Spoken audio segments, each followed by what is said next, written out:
कुरान में नबियों के नाम पर 3 सूरा आई हैं। इन नबियों के नाम की सूरा में एक बहुत ही कमाल का मैथमेटिकल पैटर्न छुपा है।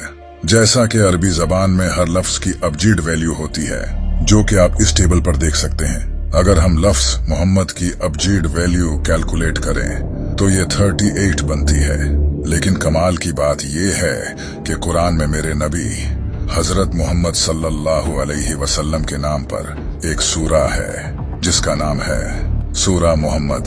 सूरा मोहम्मद में टोटल आयतें भी 38 ही हैं। इसी तरह लफ्ज इब्राहिम की अबजीड वैल्यू 52 बनती है और सूरा इब्राहिम में टोटल आयतें भी 52 ही हैं। इतना ही नहीं, हजरत नूह अलैहिस्सलाम के नाम नूह की अबजीड वैल्यू 28 बनती है और सूरा नूह में टोटल आयतें भी 28 ही हैं।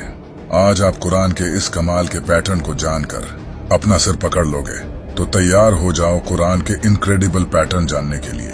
नंबर 1, कुरान में कलर्स का लफ्ज 7 बार आया है और आप ये जानकर हैरान हो जाएंगे कि लाइट स्पेक्ट्रम में टोटल कलर्स भी 7 ही होते हैं। कुरान की सबसे पहली सूरा जिसमें लफ्ज कलर्स आया है वो सूरा नहल है। अगर आप गौर करोगे तो इस सूरा में लफ्ज कलर्स से पहले भी पूरे 7 लफ्ज आते हैं और इसके बाद भी पूरे 7 लफ्ज आते हैं और इस आयत में टोटल लेटर्स 49 आते हैं। और आपको ये तो अच्छे से पता होगा कि 7 को 7 से मल्टीप्लाई करने से ही 49 बनता है। क्या कमाल का पैटर्न है। नंबर 2, कुरान में एक सूरा है जिसका नाम सूरा अल-कहफ है।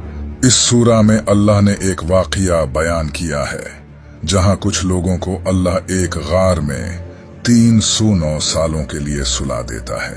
याद रखना, 309 साल। इस सूरा में लफ्ज लबिसू लिया गया है जिसका मतलब होता है वो वहीं ठहरे थे, जो कि इस गार में ठहरे लोगों के बारे में है। कमाल की बात यह है कि इस सूरा में पहली बार जब लबिसू लफ्ज आया था उससे लेकर आखिरी लबिसू लफ्ज तक टोटल 309 अल्फाज आते हैं।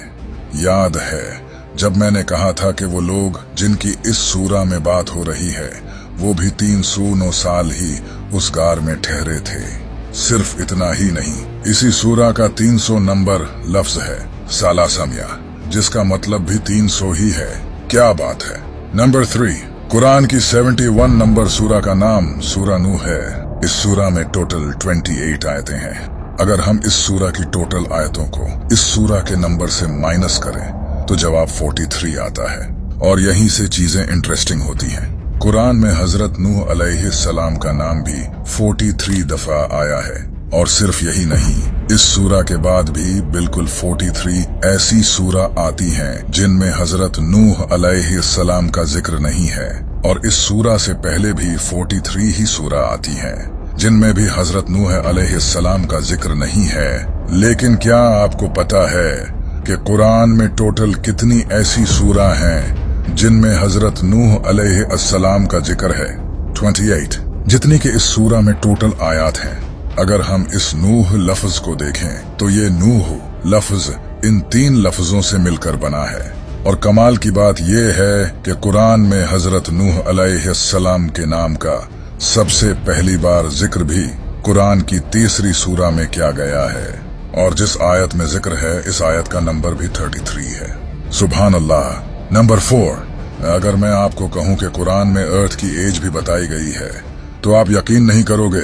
कुरान में अल्लाह ने फरमाया है कि मैंने ये दुनिया 6 में से 2 दिन में बनाई है। नासा के अकॉर्डिंग ये यूनिवर्स 13.7 बिलियन ईयर्स पुराना है। यूनिवर्स की इस एज पर बहुत से साइंटिस्ट्स बिलीव करते हैं। अगर हम इसका 26 निकालें तो इसके मुताबिक जमीन की एज 4.5 बिलियन ईयर्स बनती है, जो कि नासा के मुताबिक अर्थ की एक्चुअल एज है।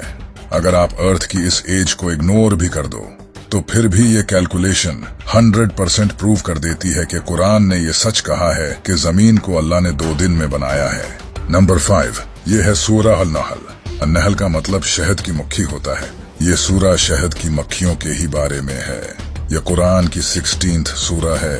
और आप जानकर हैरान होंगे कि मेल शहद की मक्खियों में क्रोमोसोम्स भी 16 ही होते हैं और फीमेल शहद की मक्खियों में भी 16 पेयर्स ऑफ क्रोमोसोम्स होते हैं। और क्वीन हनी बीज अंडों में से भी 16 दिनों में ही निकलती हैं। इतना ही नहीं, शहद की मुखियां अपनी जिंदगी में 4 स्टेजेस से गुजरती हैं। अगर आप 4 को 16 से मल्टीप्लाई करोगे तो जवाब आता है 64। इस सूरा में टोटल 128 आयतें हैं।